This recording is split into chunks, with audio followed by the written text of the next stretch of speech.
Meaning of high season. High season. High season. High season. High season. High season refers to a period of time during which there is a significant increase in demand for a particular product or service.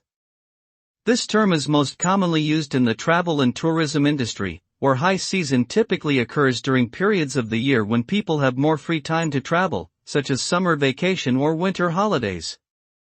During high season, prices for flights, hotels and other travel-related expenses are usually higher due to the increased demand. As a result, it can be more difficult to secure reservations or find affordable deals during this time.